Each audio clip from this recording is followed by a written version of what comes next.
Programa mixto. Contiene elementos de lenguaje, salud, sexo y violencia que solo pueden ser escuchados por niñas, niños y adolescentes bajo la supervisión de sus madres, padres, representantes o responsables. Este programa es presentado por Tecnieléctrico. Siempre damos soluciones.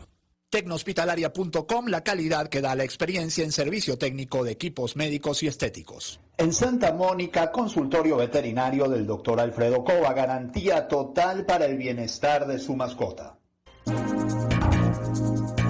Informe RCR presenta Titulares de la Mañana con Pedro García Otero.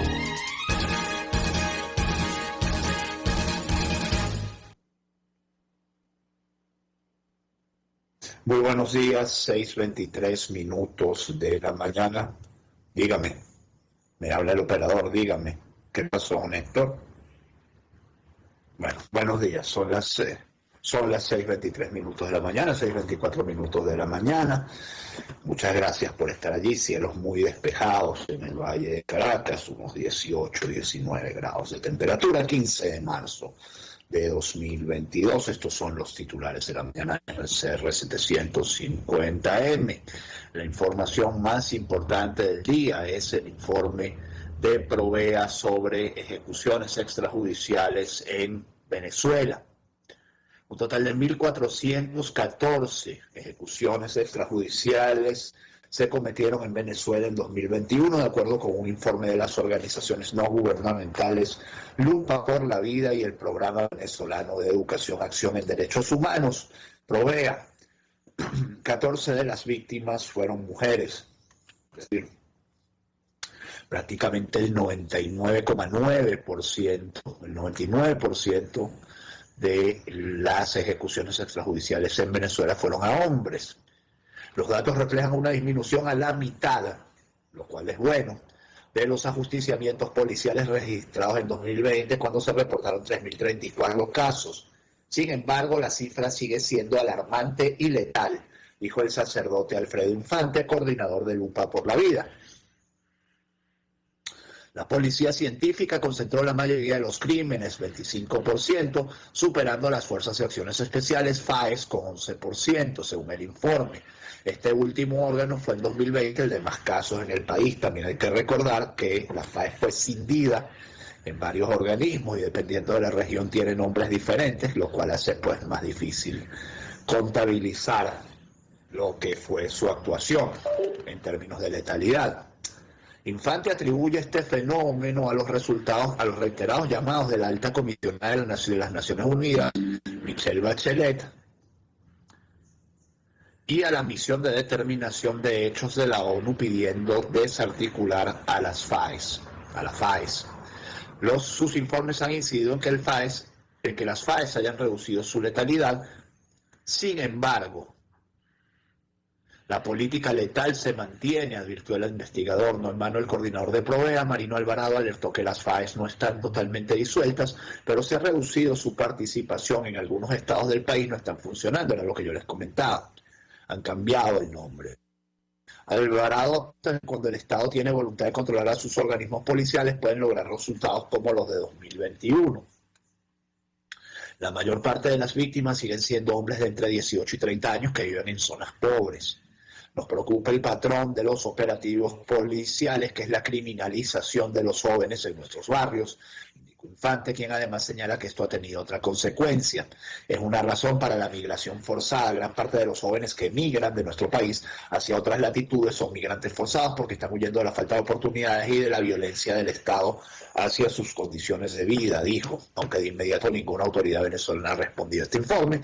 El año pasado el Ministerio del Interior y Justicia anunció la reestructuración de la Policía Nacional, cuerpo al que pertenecen las FAES. También el fiscal general de Venezuela dijo en televisión pública que estaba preocupado por la presunta participación de las FAES, en comillas, el presunta la patilla, en una serie de delitos. Mientras este informe publica ayer, también se conoce que cuerpos de seguridad matan a 7 hombres luego de emboscada a policías, y esta foto casi que podría ser la foto del informe, ¿no? Un grupo de muchachos jóvenes, cédula y contra la pared. A raíz del asesinato de 3 policías y un militar, los uniformados se desplegaron entre la noche del viernes y el domingo 13 de marzo en búsqueda de los miembros de la banda que lidera alias El Cachete, a quienes se les señala el cuádruple homicidio. Organismos de seguridad mataron a 7 hombres entre la noche del viernes 11 y el domingo 13 de marzo en el marco de un despliegue realizado a raíz del asesinato de 3 policías y un militar en Cumare del Tuy, Estado Miranda. El crimen de los uniformados ocurrió en el sector La Trilla de esta ciudad, vía la comunidad La Caballeriza y la represa Cumarito. El 11 de marzo, los funcionarios acudieron al sitio luego de que en la mañana unos sujetos armados despojaron a un ciudadano un camión marca Mitsubishi, modelo Canter FE 444. Bueno, todo lo demás del camión, los detalles, el número de serial de motor, de carrocería, etcétera, todo lo tiene el Pitazo. En el sector, por supuesto, estoy anexando, pues es información como inútil, ¿no? En el sector de Aragüita 4, adyacente a la escuela Sendero de Luz, las investigaciones determinaron que el vehículo estaba en las adyacencias de La Trilla. Del robo, la policía señala a los miembros de la banda que lidera Alexander Rafael Mota Villanueva, alias El Cachete, junto a Luis José Castro Herrera. Cuando los uniformados acudieron a intentar recuperar el camión robado, fueron recibidos a tiros y les lanzaron una granada. Como consecuencia de este ataque resultaron muertos los oficiales agregados de la Policía Nacional Bolivariana, Johnny José Solorzano González, secretario de Seguridad Ciudadana del municipio de Lander, Jefferson Castro, de 24 años, el comisionado agregado José del Valle Marcano Centeno, quien era el jefe de operaciones de este organismo en Ocumare del Tuy, y el sargento primero de la Guardia Nacional, Gabriel Rivas Escalona. Esto también hay que decirlo, ¿no? Cuando se habla de la letalidad de los cuerpos policiales, no se habla de la letalidad de los ampones. Los ampones los ampones venezolanos son ampones duros, endurecidos, y una de las cosas que llama la atención de este trabajo del Pitazo es que no es que murieron racitos, murió el jefe de seguridad ciudadana del municipio de Ocumare del Tuy, es decir, se metía en la candela. Así que, bueno, honor a los caídos en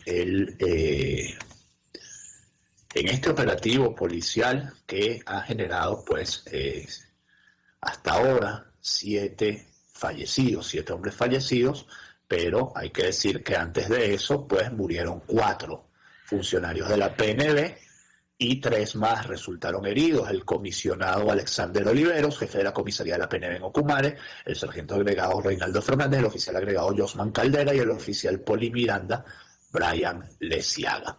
Más información: Fedenaga denuncia trabas militares y restricciones para comprar combustible. La Federación Nacional de Ganaderos de Venezuela rechazó las imposiciones que en estados como el Zulia realizan las autoridades militares para el trabajo de campo. Este lunes explicaron que desde la Zona Operativa de Defensa Integral de esta región les exigen un permiso especial para movilizar maquinarias. En el estado Zulia, ilegal e incondicionalmente, se exige un permiso por la SODI para la movilización de maquinarias, alegando el desarrollo de pistas clandestinas. Estas siguen operando y solamente han paralizado la actividad agropecuaria de ese estado. Ahora para ese permiso existe intimidación. A esta fecha no podemos reparar caminos ni preparar la tierra. El tractor para nosotros es una herramienta de trabajo, afirmó el presidente de la Federación, Armando Chacín. Resaltaron que en esta entidad, al occidente de Venezuela, no se normaliza el despacho de combustible, pese al levantamiento de restricciones para la venta de gasolina y gasoil que se aplica desde el pasado mes de febrero en otros estados. Solo abren pocas bombas, lo que no permite solución. Esto, por el contrario, congestiona el despacho, llevando a largas colas. En el caso del diésel, para nuestro sector es un tema necesario de investigación, dijo el presidente de Fedenaga, el señor Armando Chacín. Fedenaga también dijo que en Bolívar, al suroriente de Venezuela, no le despachan el combustible. Denunciaron que lo desvían para la actividad minera, específicamente el diésel. Se dice que pagan en las minas una barra de oro por cisterna, dejando a los demás sectores en una competencia desleal, pues las vacas solo producen leche, no producen oro. Tampoco suministran combustible en el municipio de Maroa del estado Falcón, donde los productores siguen a la espera para poder...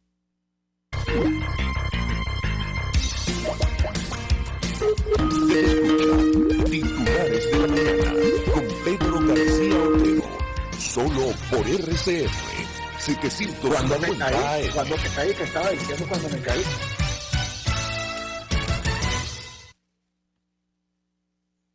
Es que no te puedo leer, hijo, estoy leyendo noticias, ¿cómo te voy a leer? No puedo, estoy viendo.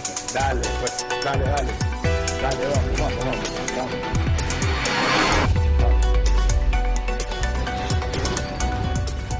Sintonícenos a través de Periscope, @RCR750, la radio que se ve. Okay. Un espacio que Estás escuchando Titulares de la Mañana con Pedro García Otero, solo por RCR 750 AM.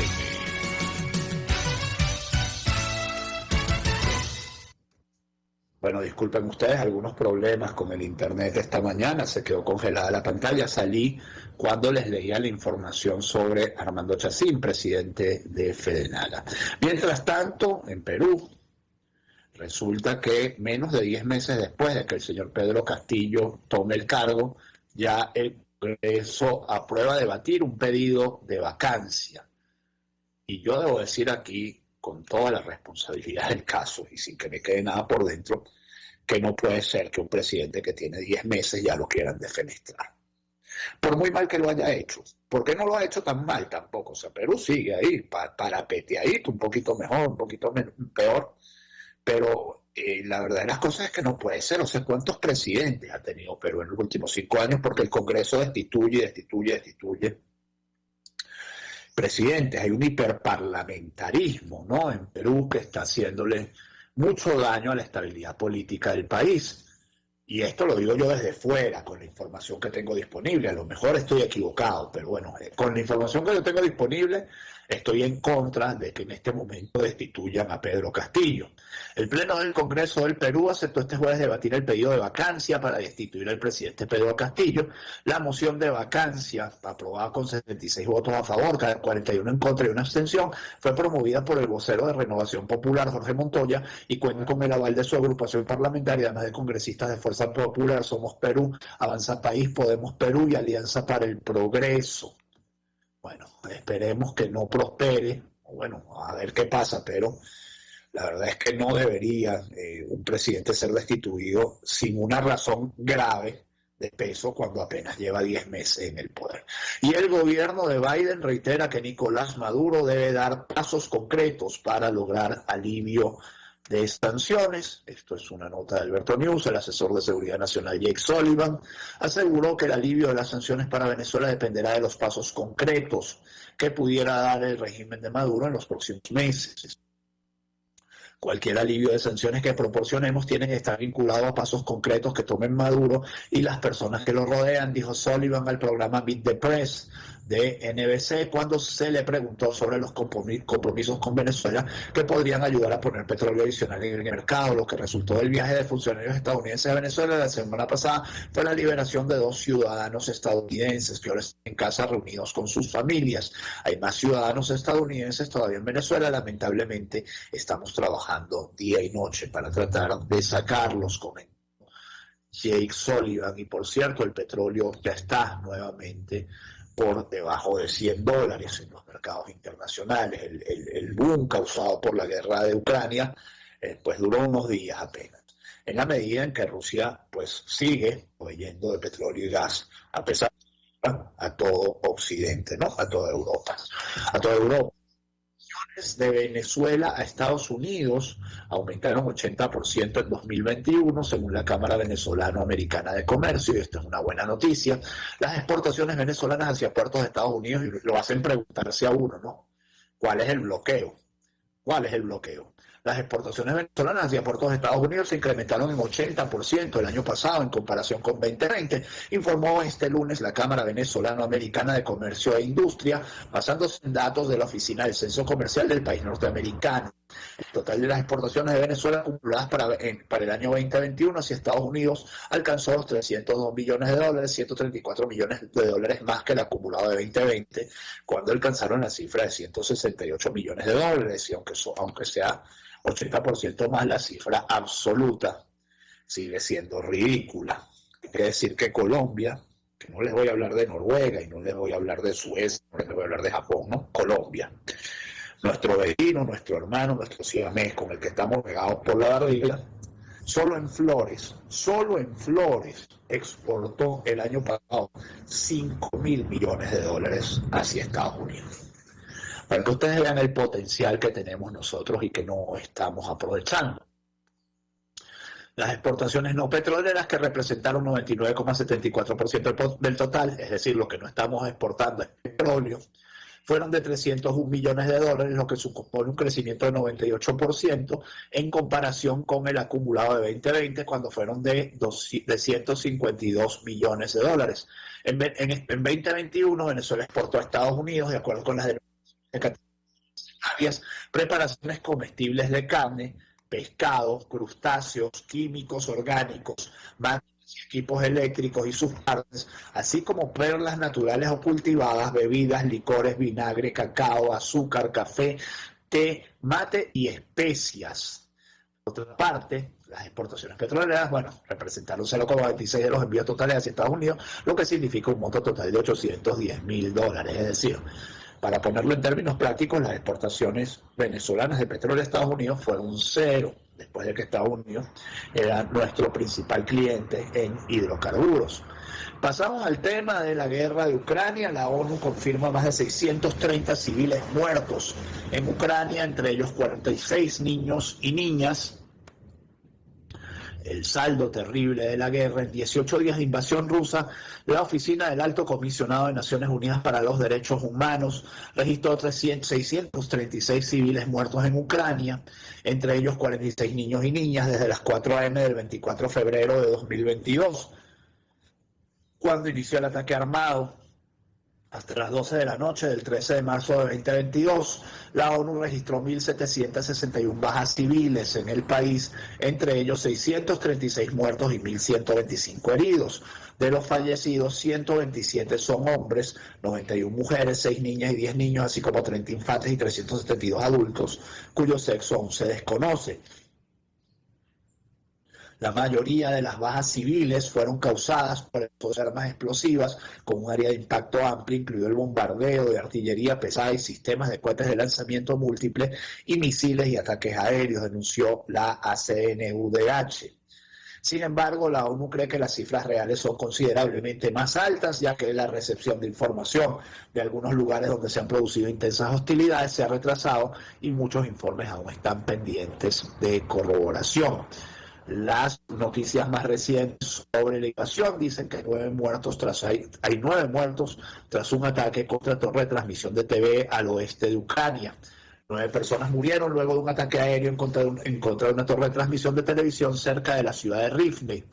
El jefe de la Administración Militar Regional, Vitaly Koval, informó que como consecuencia del ataque también resultaron heridas otras 9 personas. En tanto, el presidente de Ucrania ofrecerá un discurso ante el Congreso de Estados Unidos este 16 de marzo. Volodymyr Zelensky, presidente de Ucrania, ofrecerá un discurso virtual el próximo 16 de marzo ante el Congreso de Estados Unidos, es decir, mañana, donde uno de los temas principales será la invasión de a Rusia sobre territorio ucraniano. Me imagino que no será uno de los temas principales, será el único tema, ¿no? Han transcurrido más de 3 semanas de los ataques militares de Rusia contra Ucrania. Esto tampoco es cierto, las 3 semanas se cumplen este jueves, lo que ha dejado millones de desplazados e incuantificables pérdidas humanas y materiales. O sí, ya se cumplieron 3 semanas, la primera va del 24 al 2 de marzo, no, vamos para la 3ª semana apenas. Estamos pasando por la prueba más aterradora de nuestra historia, de nuestra vida, y debemos aguantar, debemos luchar y vamos a ganar, dijo Zelensky recientemente, quien en todo momento ha reiterado que no huirá y hará frente a los ataques rusos. De igual modo, el mandatario nacional exigió una zona de exclusión aérea sobre Ucrania para evitar bombas rusas en territorio de la OTAN. Ayer domingo, el líder ucraniano visitó a varios soldados heridos durante los combates con el ejército ruso. Hasta ahora hay 1.300 miembros de las Fuerzas Armadas ucranianas que han muerto desde el inicio de la ofensiva militar. Y en la televisión rusa, una mujer interrumpió un noticiero de la televisión en el canal más visto con una pancarta contra la guerra. Este lunes, durante el noticiero estelar de Channel One, el canal de televisión ruso con más audiencia, una mujer logró ingresar hasta el estudio y abrir una pancarta en contra de la invasión a Ucrania. Detengan la guerra, no creas propaganda, te están mintiendo, decía el cartel que desplegó detrás de la presentadora del noticiero, mientras gritaba consignas contra la guerra. La mujer fue identificada como Marina Ovsianikova y trabaja en el canal de televisión. Antes de protestar, había grabado un video en el que explicaba su motivación. Lo que está pasando en Ucrania es un crimen y Rusia es el agresor. La responsabilidad de esta agresión recae en un hombre, Vladimir Putin. Mi padre es ucraniano, mi madre es rusa y nunca fueron enemigos. Desafortunadamente, durante los últimos años he estado trabajando para Channel One. He estado haciendo propaganda del Kremlin, estoy muy avergonzado de eso, de que la gente mintiera desde las pantallas de televisión y permití que el pueblo ruso fuera zombificado. Vamos a ver el momento, vamos a ver si podemos ver el momento.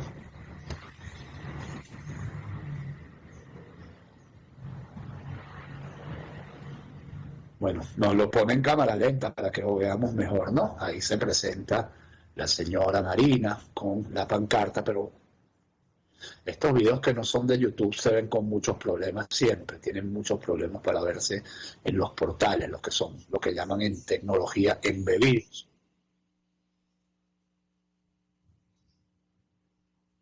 Bueno, lo dejamos hasta aquí, no la vamos a ver porque lamentablemente, está complicado el tema con el internet, pero qué valiente, ¿no? Qué valientes son algunas personas.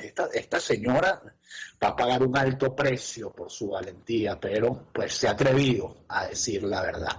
Rusia, mientras tanto, asegura que el camarógrafo asesinado no era periodista y lo mataron ucranianos.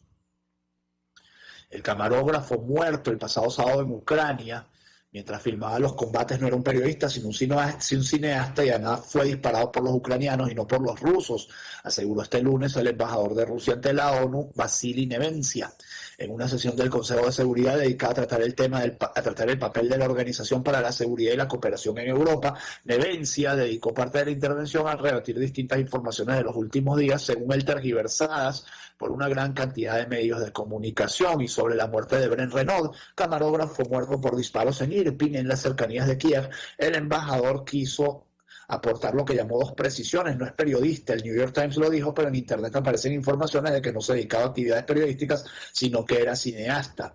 Además, apuntó que no murió por disparos de las fuerzas rusas. Los testimonios del ataque dicen que los que dispararon fueron los ucranianos. Bueno, siempre van a tratar de complicar, ¿no?, la verdad de las cosas. Estados Unidos y China discutieron en Roma sobre la guerra de Rusia contra Ucrania.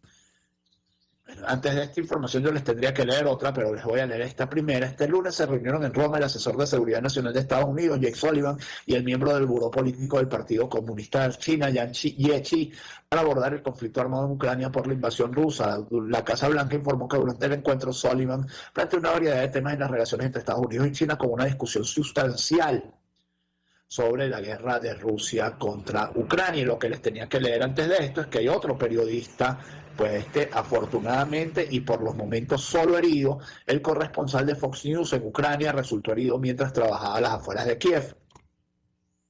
Nuestro corresponsal, Benjamin Hall, ha dicho Fox News, resultó herido mientras informaba, está fuera de Kiev, en Ucrania. Tenemos un nivel mínimo de detalles en este momento.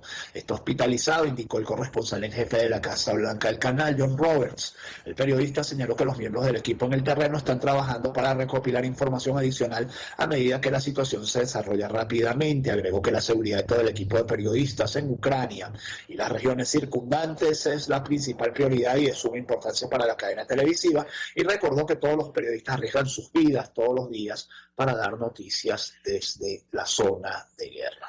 En tanto, han muerto la madre y el bebé recapturados en dolorosa foto luego del bombardeo de Putin a la maternidad de Mariupol.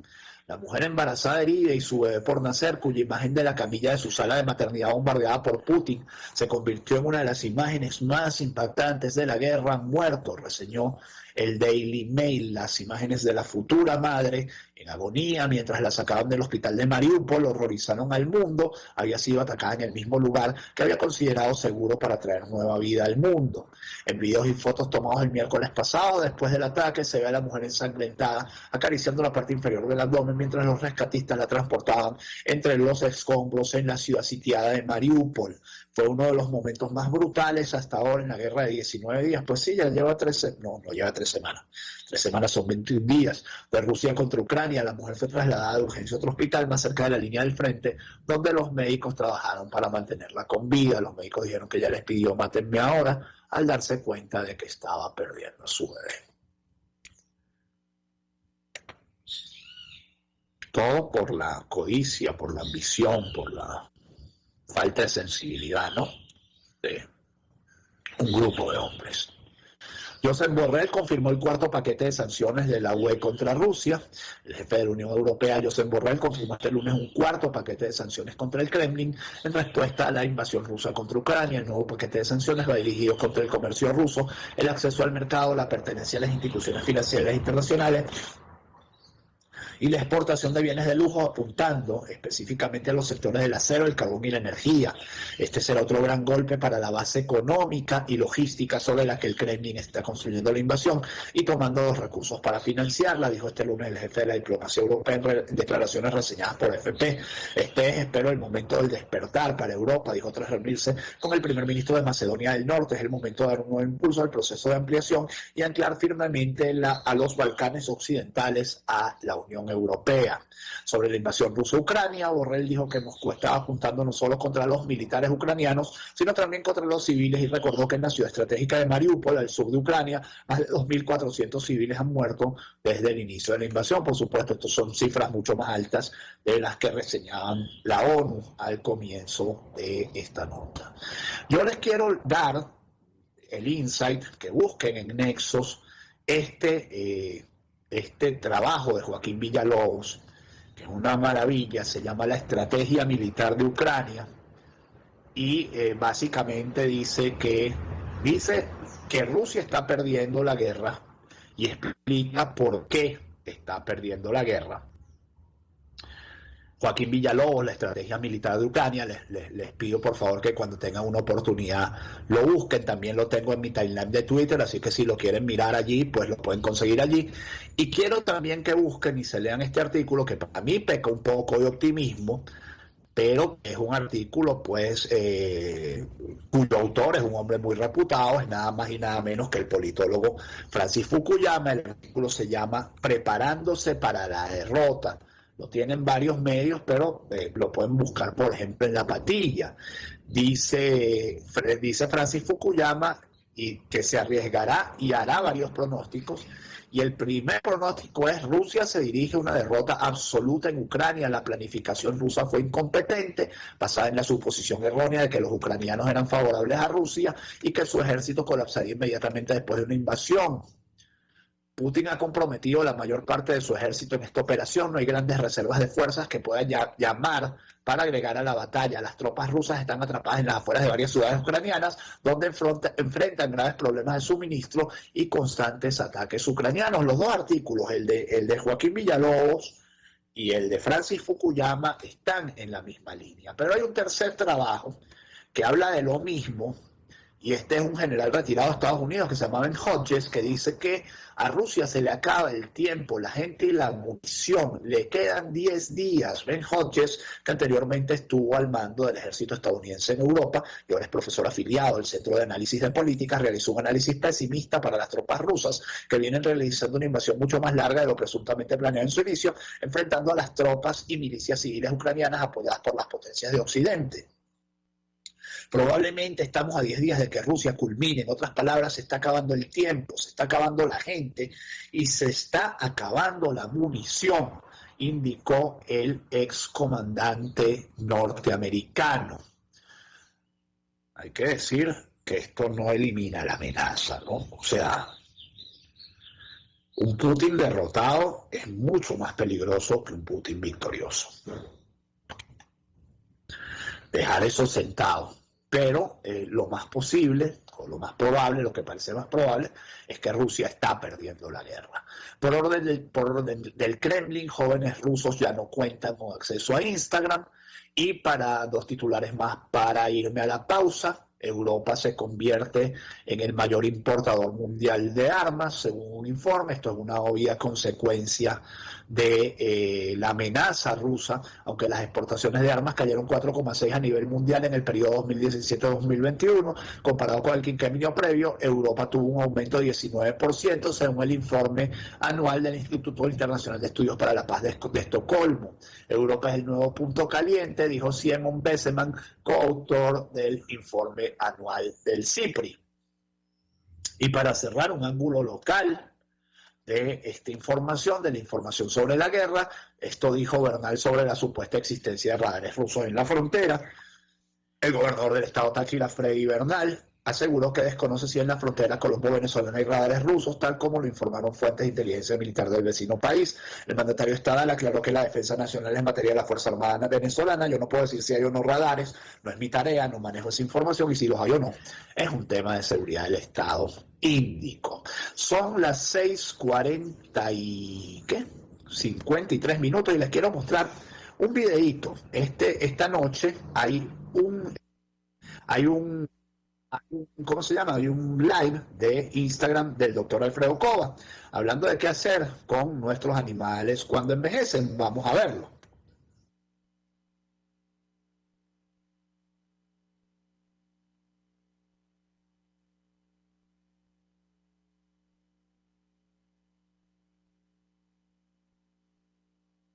Ya saben, esta noche, qué ruido, ya saben, esta noche a las 8 de la noche en Instagram Live, un live con el doctor Alfredo Cova sobre qué hacer con nuestros animalitos de compañía cuando empiezan a envejecer. Y saben ustedes que para eso, para todos los que hemos tenido un animalito, pues cuando los animales empiezan a envejecer, eso es un drama para nosotros.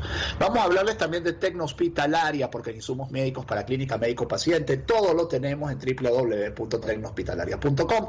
A través de nuestra página web usted puede realizar todas sus consultas y hacer finalmente su pedido con delivery o pick-up. Somos el nombre propio en equipamiento, en mobiliario, para clínicas, para consultorios odontológicos, para consultorios estéticos. Todo lo que usted necesita lo encuentra en www.tecnohospitalaria.com. Ingrese a nuestra página web o síganos en Instagram como @tecnohospitalaria, porque en Tecnohospitalaria innovamos para servirle y tenemos todo lo que se necesita para combatir el COVID-19. Vamos a hablarles también de, tengo que hacer algunos titulares más ya para cerrar el programa. Diferencias políticas en avanzadas progresistas llevan a sus dirigentes a desconocerse. Hablando de partidos políticos, Avanzada Progresista no escapó de este escenario de fragmentación. Desde el mes de febrero comenzaron las pugnas contra el político y gobernador del área y fundador de ese partido. Henry Falcón expresó que Venezuela demanda a sus partidos una renovación profunda. Ahora lo han dejado sin el partido. Acusa al CNE de despojar a Avanzada Progresista de sus autoridades. El líder político añadió que esa decisión se opusieron, salvaron su voto, los rectores Enrique Márquez y Roberto Picón. Es muy sospechoso que hayan sido los tres rectores pesuistas, Pedro Calzadilla, Tania Emilio y Alexis Corredor, quienes propusieron y votaron en el directorio del CNE por despojar al partido Avanzada Progresista de sus legítimas autoridades. No sé, ha ido a las tres últimas elecciones Henry Falcón. Salió muy entusiasta a las elecciones de 2018. Ahora habla del CNE. El triple crimen en un bufete de Madrid se juzga en Venezuela 5 años después. Esta es una historia también bien interesante. El 22 de junio de 2016, un hombre entró en un bufete de abogados de un barrio madrileño, mató a 3 personas y quemó sus cuerpos. Casi 6 años después, un tribunal de Caracas inició el juicio del presunto culpable, que se enfrenta a todos los delitos por los que se le investigaba en España. Les recomiendo que se lean esta nota de La Patilla. Detienen a 12 enfermeros por presunta sustracción de medicamentos en un hospital, esto es en Táchira. Y para cerrar, una nota en positivo, la revista People incluye a una venezolana maestra romera entre las 25 mujeres más poderosas. Nancy Duarte dijo que este reconocimiento la llena de orgullo y va para todas las mujeres venezolanas. Agregó que también es un incentivo para la generación de relevo que estamos formando en Santa Teresa, y lo que está pasando con el ron venezolano en el mundo es realmente interesante. Yo decía, Colombia exporta $5.000 millones en flores todos los años. No sé cuánto exporta Chile en vino, pero exporta muchísimo vino. Venezuela puede exportar mucho en ron si nos dan la oportunidad. de mostrar todo lo que podemos hacer en esa bebida espirituosa. Podemos ser la Escocia del ron, y eso obviamente para nosotros sería muy bueno en todos los sentidos. 6:57 minutos, que este 15 de marzo sea lo que ustedes esperan de él, si Dios quiere.